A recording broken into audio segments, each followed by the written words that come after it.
प्रिय दर्शकों, मृत्यु तथा न्याय के देवता धर्मराज कहते हैं, भाग्य का लिखा कभी नहीं मिटता है। मित्रों, एक समय की बात है जब देवर्षि नारद मुनि नारायण का जप करते हुए यूमपुरी में पधारते हैं। तब उन्हें आता हुआ देख यमराज प्रसन्न होते हैं और कहते हैं, हे देवर्षि नारद, आपका स्वागत है। कहीं अवश्य कोई महत्वपूर्ण प्रश्न लिए आज आप यहाँ पधारे होंगे। तब नारद मुनि कहते हैं, हे धर्मराज, आपको मेरा सादर प्रणाम। मैं आज मेरी एक शंका को लिए आपके पास आया हूं। हे धर्मराज, आप तो त्रिकालदर्शी हैं और आप ही हर प्राणी के पाप और पुण्य का लेखा जोखा रखते हैं। हे धर्मराज, आज मैं मनुष्य के भाग्य के बारे में जानना चाहता हूं। तब मुस्कुराते हुए धर्मराज कहते हैं, हे देव मुनि, आप अपने प्रश्न को निसंकोच होकर कहें, मैं अवश्य ही आपकी जिज्ञासा को शांत करूंगा। तब नारद मुनि कहते हैं, हे यमराज, मैं जानना चाहता हूं कि क्या भाग्य का लिखा बदला जा सकता है। तब यमराज कहते हैं, हे मुनीश्वर, प्राणी चाहे कितना भी प्रयास क्यों ना कर ले, उसे अपने कर्मों का फल तो अवश्य ही भोगना पड़ता है। चाहे मनुष्य कितना ही प्रयत्न कर ले, लेकिन वह कभी अपने कर्मों से बच नहीं सकता। जैसी करनी होगी वैसी ही भरनी। यह वाक्य तो आपने सुना ही होगा, अर्थात जैसे आप कर्म करोगे, चाहे वह सत्कर्म हो या कुकर्म, वैसा ही आपको फल भी प्राप्त होगा। हे मुनिवर, आज मैं आपको इसी विषय में मनुष्य के भाग्य की लिखी एक कथा सुनाता हूँ। इस कथा के माध्यम से आपके मन की सभी आशंकाएं दूर होंगी। आप इसे पूरा ध्यान से सुने। मित्रों, तब देवर्षि नारद कहते हैं, हे धर्मराज, इस पावन कथा को मैं पूरा ध्यान से सुन लूंगा और समस्त मानव जाति के कल्याण हेतु मैं इस कथा का प्रसार अवश्य ही करूंगा। मित्रों, धर्मराज कहते हैं, हे मुनिवर, एक समय की बात है। अध्यादेश में सुधर्मा नाम का एक बहुत ज्ञानी ब्राह्मण अपने परिवार के साथ रहता था। वह उस राज्य के राज मंदिर में पुजारी का काम करता था। वह सभी धर्मशास्त्रों में पारंगत और राजा का मुख्य सलाहकार भी था, जिस कारण से उसे पूरे नगर में बहुत सम्मान दिया जाता था और पूरे नगर में वह पंडित जी के नाम से प्रख्यात था। फिर एक दिन वह अपने बचपन के मित्र से मिलने के लिए दूसरे गांव में जा रहा था। उसका वह मित्र बचपन से ही गूंगा और एक पैर से अपाहिज था। उस पंडित के नगर से उसके मित्र का घर काफी दूर अन्य नगर में था। वहां जाने के लिए बीच में कई सारे छोटे छोटे गांव पड़ते थे। पंडित जी सुबह जल्दी उठकर अपनी पत्नी से कहते हैं, हे भाग्यवान, आज मैं मेरे मित्र सुबाहु से मिलने जा रहा हूँ। तुम जल्दी से मेरे भोजन को साथ में ही बांध के दे दो। तब उसकी पत्नी कहती है, ठीक है जी, मैं अभी आपके साथ भोजन सहित अन्य कुछ सामान देकर सारा प्रबंध कर दिए देती हूँ। आप अपना ध्यान रखिए। अगर लौटने में देर हो जाए तो किसी धर्मशाला में आश्रय लीजिए। तब पंडित ने अपनी पत्नी की हाँ में हामी भर दी और भोजन को साथ लिए वह घर से निकल पड़ा। मित्रों, पंडित जी रास्ते में अपनी ही धुन में चले जा रहे थे। तभी चलते चलते उनकी मुलाकात एक ऐसे व्यक्ति से होती है जो दिखने में बहुत हृष्ट-पुष्ट और श्याम वर्ण का था, जिसे देखकर पंडित जी थोड़े से घबरा तो गए, क्योंकि दूर से उन्हें वह किसी राज्य के गुप्तचर जैसा लग रहा था। किंतु उसके हाव भाव से ऐसा प्रतीत हो रहा था कि मानो वह किसी का इंतजार कर रहा है। जब पंडित जी चुपचाप वहां से गुजर रहे थे, तब वह भी पंडित के साथ चलने लगता है और पंडित जी की तरफ देखकर मुस्कुराता है। उस व्यक्ति को देखकर अब पंडित जी बहुत खुश हो जाते हैं और वे सोचते हैं कि चलो अच्छा हुआ, साथ साथ चलने से उनका सफर आसानी से कट जाएगा। बातों की शुरुआत करने के लिए पंडित जी ने उस व्यक्ति से उसका नाम पूछा तो उसने अपना नाम महाकाल बताया। पंडित को यह नाम कुछ अजीब सा लगता है, लेकिन उन्होंने उसके इस विचित्र नाम के विषय में कुछ और पूछना उचित नहीं समझा। अब दोनों धीरे धीरे साथ में चल रहे थे। तभी रास्ते में एक गांव आता है। उस गांव का प्रवेश द्वार आते ही महाकाल ने पंडित से कहा, हे पंडित जी, आप आगे चलो, मुझे इस गांव में एक छोटा सा काम है, मैं उसे पूरा कर आपसे आगे के रास्ते में मिलता हूं। तब पंडित ने कहा, ठीक है भाई, और वह आगे रास्ते में चल देता है। पंडित जी उसी गांव के बाहर वाले रास्ते से अगले गांव की ओर निकल पड़े। तब कुछ ही देर बाद उसी गांव में खबर फैली कि किसी एक व्यक्ति को जंगली सांड ने अपनी सींग में फंसाकर मार दिया है। जैसे ही सांड ने उस व्यक्ति को मार दिया और पूरा गांव उस जगह पर इकट्ठा हुआ, लेकिन ठीक कुछ ही देर में महाकाल पंडित के पास वापस आ गया और फिर से उन दोनों ने आगे चलना शुरू किया। अब आगे एक नदी को पार करके दूसरे गांव में जाना था और उसी नदी किनारे पर एक छोटी सी नाव थी। तभी पंडित और महाकाल सहित अन्य 4 लोग उसी छोटी सी नाव में सवार होकर नदी को पार करने लग जाते हैं। जब वह नाव एक किनारे से दूसरे किनारे जाती है तभी पंडिता जी उस नाव से उतर जाते हैं, लेकिन महाकाल कहते हैं, पंडित जी, आप इस गांव के मंदिर की ओर जाओ, मैं आपको वहीं मिलता हूं। और पंडित जी वहां से निकल जाते हैं। लेकिन कुछ दूर जाते ही वह नाव अचानक से पानी में पलट जाती है और उसमें बैठे अन्य सभी लोग गहरे पानी में डूब जाते हैं। तभी पंडित जी लोगों को बचाने की कोशिश करने हेतु उसी नदी किनारे आते हैं, किंतु वहां कोई भी नहीं होता है। पंडित को पानी में तैरना नहीं आता था, इसीलिए वह मन ही मन दुखी होकर वहीं कुछ समय तक चुपचाप बैठे रहे। लेकिन तभी उनका राही मित्र अचानक से नदी से बाहर आता है, जिसे देखकर पंडित जी थोड़े खुश तो होते हैं, लेकिन महाकाल ने उन्हें बताया कि पंडित जी, चलो आगे की ओर चलते हैं। उस नाव में जो भी था, मैं किसी को भी नहीं बचा सका और ना ही कोई बच सकता है। पानी का बहाव अब काफी बढ़ चुका है। दुखी मन से पंडित जी महाकाल के साथ अब आगे की गांव की ओर निकल जाते हैं और चलते चलते तीसरे गांव के द्वार पर पहुंच जाते हैं। उस गांव के बाहर एक बड़ा ही सुंदर और विशाल शिव मंदिर बना हुआ था। वहां पर आराम करने की सुविधा काफी अच्छी लग रही थी और पंडित जी के मित्र का घर अभी वहां से बहुत दूर था और रात भी होने वाली थी। तो पंडित ने महाकाल से कहा, मित्र, अभी रात्रि होने वाली है, पूरे दिन चलते चलते थक भी चुके हैं और तेज भूख भी लग रही है, तो यहाँ पर हम भोजन करते हैं। मैंने मेरे साथ कुछ भोजन लाया है, हम इसे ही मिल बांट कर खा लेते हैं और यहीं पर हम विश्राम कर लेते हैं। फिर सुबह के समय आराम से आगे की यात्रा जारी करेंगे। तब महाकाल ने कहा, ठीक है, आज की रात हम यहीं रुक जाते हैं। और आगे महाकाल ने पंडित जी से कहा, पंडित जी, आप यहीं विश्राम करो, मुझे इस गांव में किसी को कुछ महत्वपूर्ण समाचार देने हेतु जाना है। आप भोजन करके यहीं विश्राम करो, मैं थोड़े ही समय के पश्चात वापस आकर भोजन कर लूंगा। इतना कहकर वह वहां से चला जाता है।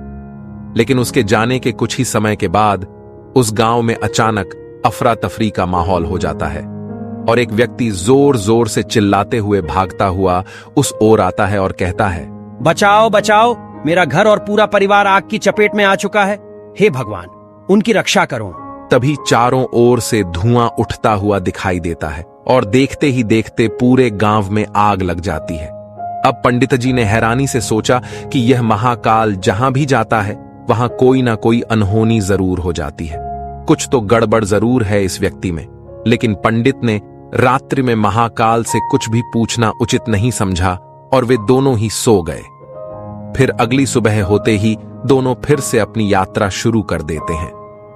कुछ ही देर चलने के बाद रास्ते में फिर से एक गांव आता है। तब धर्मराज ने फिर पंडित से कहा, आप आगे चलिए, मुझे इस गांव में अपने मित्र से मिलने जाना है। मैं अपने मित्र से मिलने के बाद आगे रास्ते में मिलूंगा।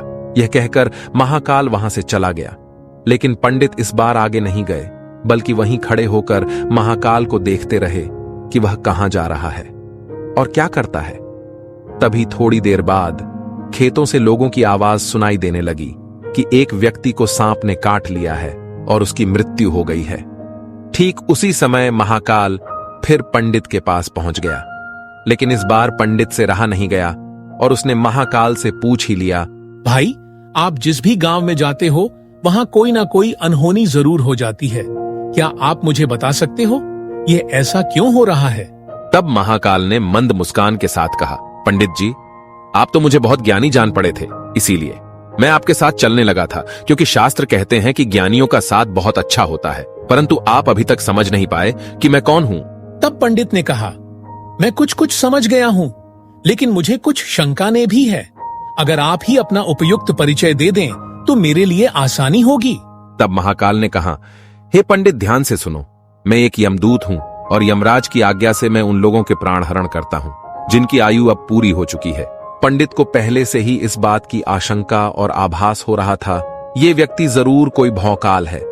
महाकाल के मुंह से यह बातें सुनकर वह घबरा गया, लेकिन फिर भी वह हिम्मत करके पूछता है, अगर आप सच में यमदूत हो तो मुझे बताओ, अगली मृत्यु किसकी है? तभी महाकाल ने उत्तर दिया और कहा, हे पंडित, अगली मृत्यु तुम्हारे उसी मित्र की है जिससे तुम मिलने जा रहे हो, और उसकी मृत्यु का कारण भी तुम ही बनोगे, तथा वह अपने अंतिम क्षण तुम्हारे गोद में बिताएगा और अपने प्राणों को त्याग देगा। यह बात सुनकर पंडित जी दंग हो गए और उनके हाथ पैर ठंडे पड़ गए और वे गहरी सोच में पड़ गए और मन ही मन सोच रहे थे कि अगर सच में यह महाकाल यमदूत हुआ तो उसकी यह बात भी सच होगी और इसी कारण से मेरे बचपन के सबसे अच्छे मित्र सुबाहु की मृत्यु हो जाएगी। तो इससे अच्छा तो यही होगा कि मैं अपने मित्र से मिलने ही ना जाऊं, कम से कम मैं उसकी मृत्यु का कारण तो नहीं बनूंगा। तभी धर्मराज ने मुस्कुराते हुए कहा, हे पंडित, तुम जो सोच रहे हो वह सब मुझे पता है, लेकिन तुम्हारे अपने मित्र से मिलने ना जाने से नियति नहीं बदल जाएगी। तुम्हारे मित्र की मृत्यु तो निश्चित है और वह अगले कुछ ही पलों में घटित होने वाली है। महाकाल के मुंह से ऐसी बातें सुनकर पंडित को झटका लगा, क्योंकि महाकाल ने पंडित के मन की बातें पढ़ ली थीं, जो कि एक सामान्य व्यक्ति के लिए संभव नहीं है। अब पंडित को विश्वास हो गया कि यह महाकाल तो सच में यमदूत ही है। जब पंडित को यह पूर्ण विश्वास हो गया कि महाकाल जी यमदूत है, तो वह घबरा गया। वह अपने मित्र की मृत्यु का कारण नहीं बनना चाहता था, इसलिए वह पलटकर अपने गांव की तरफ वापस भागते हुए जाने लगा। लेकिन जैसे ही पंडित वापस जाने के लिए मुड़ा तो उसने देखा कि उसका मित्र तेजी से उसकी तरफ चला आ रहा है, जो कि पंडित को देखकर अत्यंत प्रसन्न दिखाई पड़ रहा था। अपने मित्र के आने की गति को देखकर पंडित को ऐसा लगा कि जैसे उसका मित्र काफी देर से उसका ही पीछा कर रहा है, लेकिन वह बचपन से ही गूंगा था और एक पैर से अपाहिज भी था, इसीलिए न तो वह पंडित को आवाज दे पाया था और न ही उस तक पहुंच पा रहा था। लेकिन जैसे ही वह पंडित के पास पहुंचा, तभी अचानक ही जमीन पर गिर पड़ा और जब पंडित ने उसे अपने गोद में उठा लिया, तभी तुरंत ही उसकी मृत्यु हो गई। मित्रों, इस घटना को देखकर पंडित हक्का बक्का होकर महाकाल की ओर देखने लगा। उसके मुख से कुछ भी नहीं निकल रहा था, लेकिन वह कुछ पूछना चाह रहा हो कि आखिर ऐसा क्या और क्यों हुआ। तभी महाकाल ने पंडित के मन में उठ रहे प्रश्नों को समझकर कहा, हे पंडित, तुम्हारे मित्र ने पिछले गांव में ही तुम्हें देख लिया था और वह वहीं से ही तुम्हारा पीछा कर रहा था, लेकिन गूंगा और लंगड़ा होने की वजह से वह तुम तक नहीं पहुंच पाया। उसने अपनी पूरी ताकत लगाकर तुम तक पहुंचने का प्रयास किया, लेकिन बुढ़ापे में बचपन जैसी ताकत नहीं होती है और वह काफी तेज चला और उसकी सांसें फूल गई। इसलिए दिल का दौरा होने के कारण उसकी मृत्यु हो गई, क्योंकि वह तुमसे मिलने के लिए अपनी सीमाओं को तोड़कर तुम्हारे पीछे भाग रहा था। इसलिए अपने मित्र की मृत्यु का कारण भी तुम ही कहलाओगे। अब पंडित को पूर्णतः विश्वास हो गया था कि महाकाल ही यमदूत है और उसका कार्य जीवों के प्राणों को हरना है। लेकिन पंडित एक ज्ञानी व्यक्ति था। वह यह भी जानता था कि मृत्यु पर किसी का वश नहीं है, सबको एक ना एक दिन मरना ही है। यही सोचकर उसने अपने आप को संभाल लिया। लेकिन अचानक ही पंडित के मन में अपनी मृत्यु के बारे में जानने की इच्छा हुई, इसलिए उसने धर्मराज से पूछा, हे यमदूत, जब मृत्यु मेरे दोस्त की होनी थी तो तुम शुरू से ही मेरे साथ क्यों चल रहे थे? यह प्रश्न सुनकर धर्मराज जोर से हंसा और बोला, मैं तो हर पल हर क्षण सभी के साथ चलता हूं, किंतु लोग पहचान ही नहीं पाते हैं, क्योंकि लोगों के पास अपनी समस्याओं के अलावा किसी और व्यक्ति, वस्तु या घटना के बारे में सोचने समझने या उसे देखने का समय ही नहीं होता है। तब पंडित ने कहा, अगर आप ही मृत्यु है तो क्या आप यह बता सकते हो कि मेरी मृत्यु कब, कहां और कैसे होगी? तब मंद मुस्कान के साथ महाकाल ने कहा, हे पंडित, किसी भी सामान्य जीव के लिए अपनी मृत्यु के बारे में जानना ठीक नहीं है, क्योंकि कोई भी जीव हो वह अपनी मृत्यु के बारे में जानकर बहुत दुखी हो जाता है। हालांकि तुम ज्ञानी व्यक्ति मालूम पड़ते हो और तुमने जिस तरीके से अपने मित्र की मृत्यु को सहन कर लिया है, उसे देखकर लगता है कि तुम अपनी मृत्यु के बारे में जानकर भी दुखी नहीं होंगे। आगे महाकाल ने कहा, तो सुनो, तुम्हारी मृत्यु आज से ठीक 6 महीने बाद आज ही के दिन किसी दूसरे राज्य में फांसी लगने से होगी। और सबसे हैरानी की बात तो यह होगी कि तुम स्वयं ही खुशी खुशी से उस फांसी को स्वीकार कर लोगे। इतना कहकर महाकाल अचानक से वहां से अदृश्य हो गया, क्योंकि अब महाकाल के पास पंडित के साथ चलते रहने का कोई कारण न था। इसके बाद पंडित ने वहीं गांव में अपने मित्र के शरीर का अंतिम संस्कार किया और यथाशक्ति से उसका क्रियाकर्म करके अपने गांव वापस आ गया। मित्रों, धर्मराज कहते हैं, हे मुनिवर, कोई प्राणी कितना भी ज्ञानी क्यों ना हो, अपनी मृत्यु के बारे में जानकर दुखी तो होता ही है, और मृत्यु से बचने का कोई ना कोई उपाय भी वह जरूर खोजता है, तथा वह उससे दूर भागने का हर संभव प्रयास भी करता है। तो पंडित ने भी वही किया, क्योंकि पंडित जी उस नगर के राजा के एक मुख्य सलाहकार थे, इसलिए उसकी पहचान उस राज्य के राजा तक थी। पंडित ने सोचा कि राजा के पास तो कई सारे ज्ञानी मंत्री हैं, वह मेरी मृत्यु से संबंधित समस्या का कोई ना कोई समाधान अवश्य ही निकाल लेंगे। तब पंडित जी यही सब सोचते हुए राज दरबार में पहुंच जाते हैं और राजा से सारी घटना के बारे में विस्तार से बताते हैं। तब राजा ने अपने मंत्रियों को सारी समस्या बताई और उनसे हर संभव प्रयास करने की सलाह मांगी। अंत में सभी ने विचार विमर्श करके कहा, अगर पंडित की बात सही है तो उनकी मृत्यु भी 6 महीने बाद ही होगी, लेकिन मृत्यु तो तब होगी जब वह किसी दूसरे राज्य में जाएंगे। यदि वह किसी दूसरे राज्य में जाए ही ना तो मृत्यु ही नहीं होगी। मंत्रियों की यह सलाह राजा को भी अच्छी और योग्य लगी। इसके बाद पंडित के रहने की सारी व्यवस्था राजमहल में ही कर दी गई और राजा के आदेश के बिना उस पंडित से किसी को भी नहीं मिलने दिया जाता था। लेकिन पंडित कहीं भी आ जा सकता था, ताकि पंडित को यह ना लगे कि वह राजा की कैद में है। परंतु पंडित डर के मारे स्वयं ही कहीं आता जाता नहीं था। अब धीरे धीरे महीने गुजरते गए और पंडित की मृत्यु का समय नजदीक आने लगा और अंततः वह भी दिन आ गया जिसके अगले दिन पंडित की मृत्यु होनी थी।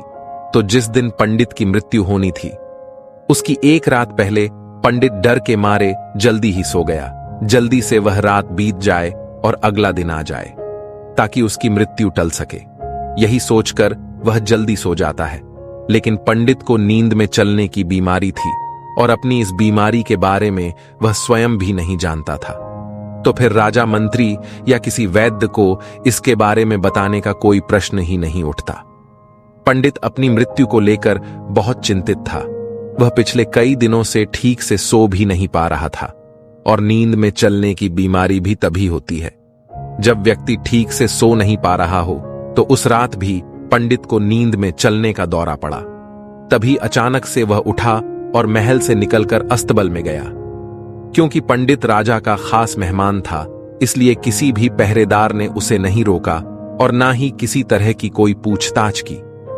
अस्तबल में पहुंचकर वह सबसे तेज चलने वाले घोड़े की पीठ पर सवार होकर नींद में ही, अर्थात आंखें तो खुली थीं, लेकिन उन पर दिमाग का नियंत्रण नहीं था, अपने राज्य की सीमा से बाहर दूसरे पड़ोसी राज्य में चला गया।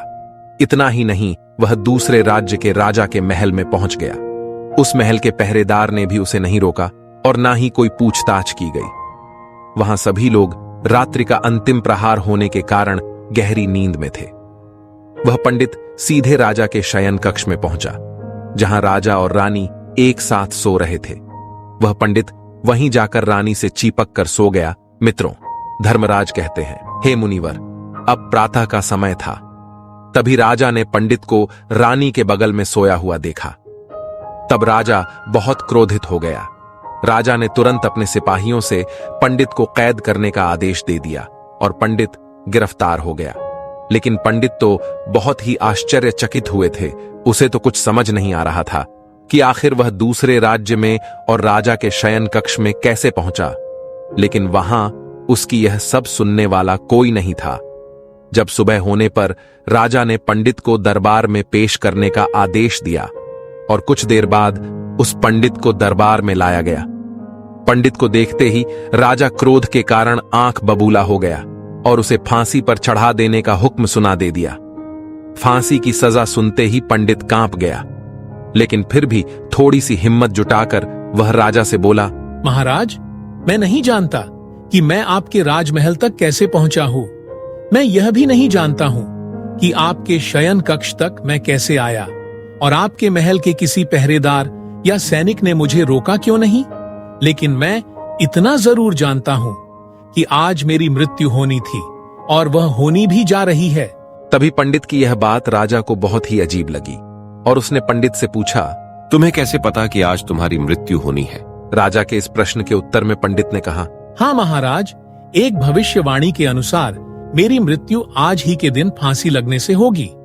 नहीं तो भला मैं स्वयं आपके कक्ष में आने का दुस्साहस नहीं करता। और आगे पंडित ने पिछले 6 महीने का सारा कथन राजा को सुना दिया और बोला, महाराज, मेरा क्या किसी भी सामान्य व्यक्ति में इतना साहस नहीं कि वह राजा के शयन कक्ष में तथा राजा की उपस्थिति में रानी के साथ सो जाए। अब राजा को पंडित की बात में थोड़ा तर्क दिखाई पड़ा, परंतु उसने सोचा कि यह मृत्यु से बचने के लिए धर्मराज और उसके द्वारा अपनी मृत्यु की भविष्यवाणी की कहानी बना रहा है। इसलिए राजा ने पंडित से कहा, यदि तुम्हारी बात सत्य है और आज यह तुम्हारी मृत्यु का दिन है, जैसा कि यमदूत धर्मराज ने तुमसे कहा था, तो आज तुम्हारी मृत्यु का कारण मैं नहीं बनूंगा। लेकिन यदि तुम्हारी बात झूठी निकली तो निश्चित ही आज तुम्हारी मृत्यु का दिन होगा। मित्रों, धर्मराज कहते हैं, हे मुनिवर, जिस राज्य से पंडित आया था उस राज्य के राजा इस राजा का मित्र था। इसलिए इस राजा ने तुरंत अपने 2 सैनिकों को पड़ोसी राजा के पास पंडित की बात की सत्यता का प्रमाण मांगने हेतु भेजा। भेजे गए सैनिक उसी दिन शाम तक लौटे और उन्होंने राजा को बताया कि महाराज, पंडित जो कुछ भी कह रहा है वह सब कुछ सत्य है और पड़ोसी राज्य के राजा ने पिछले 6 महीने से पंडित के रहने की सारी व्यवस्था अपने ही राजमहल में कर रखी थी। यह पंडित राजा का खास मेहमान था। कल शाम को राजा आखिरी बार पंडित से उसके कक्ष में मिले थे और उसके बाद यह इस राज्य में कैसे पहुंच गया इसकी जानकारी किसी को भी नहीं है। इसीलिए उस राज्य के राजा के अनुसार पंडित को फांसी की सजा देना ठीक नहीं है। लेकिन राजा के सामने अब धर्म संकट खड़ा हो गया, क्योंकि उसने बिना पूरी बात जाने ही अनजानवश पंडित को फांसी की सजा सुना दी थी। इसलिए अगर पंडित को फांसी नहीं दी जाती तो राजा के वचन का अपमान हो जाएगा। लेकिन अगर राजा की बात का मान रखा जाए तो बेवजह ही एक निर्दोष व्यक्ति की मौत हो जाएगी। तभी राजा ने अपने सभी मंत्रियों से इस बारे में सुझाव मांगा। तो मंत्रियों ने राजा को सुझाव दिया और कहा, महाराज, पंडित को एक कच्चे सूत के धागे से फांसी लगवा दी जाए। इससे आपके वचन का भी मान रह जाएगा और कच्चे सूत के धागे से पंडित को फांसी भी नहीं लगेगी और उसके प्राण भी बच जाएंगे। राजा को मंत्रियों का यह सुझाव पसंद आया और यही सुझाव पंडित जी को भी बहुत पसंद आया और वे राजी हो गए। तभी राजा ने ऐसा ही करने का आदेश दे दिया। पंडित के लिए कच्चे सूत के धागे से फांसी का फंदा बनाया गया और नियम के अनुसार पंडित को फांसी पर चढ़ाया जाने लगा। वहां के सभी लोग बहुत खुश थे कि ना तो पंडित मरेगा और ना ही राजा का वचन खाली जाएगा। अब पंडित को भी पूर्ण विश्वास था, इस सूत के धागे से तो उसकी मृत्यु हो ही नहीं सकती है। और पंडित जी हंसी खुशी से उस पर चढ़ने के लिए तैयार हो गए। जैसा कि धर्मराज ने भविष्यवाणी की थी कि तुम खुद ही अपनी फांसी को स्वीकार करोगे। लेकिन जैसे ही पंडित को फांसी दी गई, सूद का धागा तो टूट गया, लेकिन टूटने से पहले उसने अपना काम कर दिया था। पंडित के गले की एक नस सूद के धागे के झटके से कट चुकी थी और पंडित जमीन पर पड़ा तड़प रहा था। उस पल उसके गले से खून की फुहार निकल रही थी और देखते ही देखते पंडित का शरीर पूरी तरह से शांत हो गया। यह देख सभी लोग आश्चर्यचकित थे और पंडित को मरता हुआ देख रहे थे। किसी को विश्वास नहीं हो रहा था कि कच्चे सूत के धागे से भी किसी इंसान की मृत्यु हो सकती है। लेकिन घटना तो घट चुकी थी। मित्रों, धर्मराज कहते हैं, हे मुनिवर, नियति ने अपना काम कर दिया था और धर्मराज की भविष्यवाणी सच हो चुकी थी। हे मुनिवर, श्रीमद् भागवत गीता में भगवान श्री कृष्ण ने कहा है, जो होना होता है वह होकर ही रहता है। हम चाहे कितनी ही सावधानी बरते, कितना ही उपाय कर ले, लेकिन घटना और घटना की पूरी प्रणाली पहले से ही तय होती है, जिसे हम थोड़ा सा भी इधर उधर नहीं कर सकते हैं। शायद इसीलिए ईश्वर ने हमें भविष्य जानने की क्षमता नहीं दी है, ताकि हम अपने जीवन को ज्यादा बेहतर तरीके से जी सके। और यही बात उस पंडित पर भी लागू होती है। अगर पंडित ने महाकाल से अपनी मृत्यु के बारे में ना पूछा होता तो 6 महीने तक राजा के महल में कैद रहकर डर डर कर जीने की बजाय ज्यादा बेहतर जीवन जीता।